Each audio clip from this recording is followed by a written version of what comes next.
just give me the name. Senior Corporal Kevin Jancy, Dallas Police Media Relations. And that's Jerry. So tell me what happened last night. Well, shortly before midnight, we got a call about a kidnapping in progress in the 5800 block of Preston Oaks. When the officers arrived, they were met by a 19-year-old female who informed them that a suspect had entered her apartment through an apparent unlocked door and attempted to sexually assault her. She was able to fend off the suspect. However, as the suspect was fleeing the apartment, he allegedly grabbed the lady's 9-month-old baby and fled out of the apartment on foot. At that point, we rounded up every resource we had and we began searching for the child and the suspect.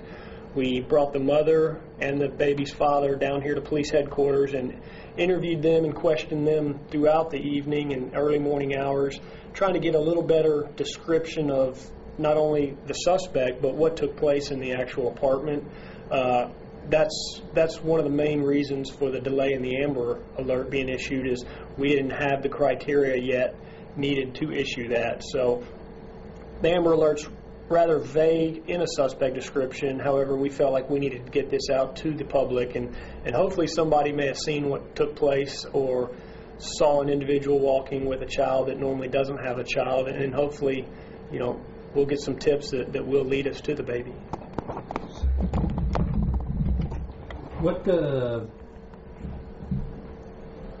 Talk a little bit, if you can, I don't know any more about why the delay in this. I mean, have there been any witnesses besides the... The detectives are interviewing several people at the scene, and when they brought the husband and wife here, they interviewed them separately. There was some conflicting stories between them, so we had to kind of piece together what actually took place or what we believe took place based on their stories. So that's what caused the extended interview throughout the morning, but the inconsistencies in their story kind of made it hard for us to issue the Amber Alert any earlier than we did. And the husband wasn't home when this happened? Right. The husband, they're in the process of moving from one apartment to another, and from what we understand, he was either at the other apartment or in transit back to this apartment. But we wanted to see, had anything taken place prior that may have caused, a suspect to enter their apartment like they did. So right now, you've decided to do what?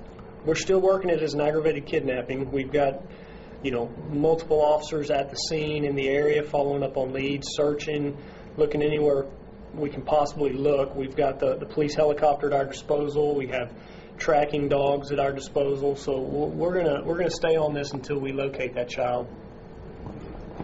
And you put out an Amber Alert for what? Right. Put out an Amber Alert for the 9-month-old Daisha Weaver. Last we know, she was wearing purple, and she's black hair, brown eyes. Suspect description still kind of vague, just an adult male, possibly Hispanic, possibly black, but don't have a vehicle description or anything like that. But like I said, we're hoping somebody may have seen something at that time and can come forward. About what time in the morning? It was just before midnight. And then where are these apartments at? They're up in the north central part of Dallas off of Preston Oaks. Okay. And Amber Alert, you still questioning the parents? No, the parents have been, we've let them go back home, and we know where they are. They're cooperating, so if we need to ask them anything else, we know where to find them. And the description you already gave me is pretty vague. I guess what should people do what should people be looking for? I mean, we definitely would love someone to come forward and call us and let us know that, hey, I saw an individual leaving that apartment complex with a child, or anyone that has any information regarding this case needs to call the police and let us, talk to them as well.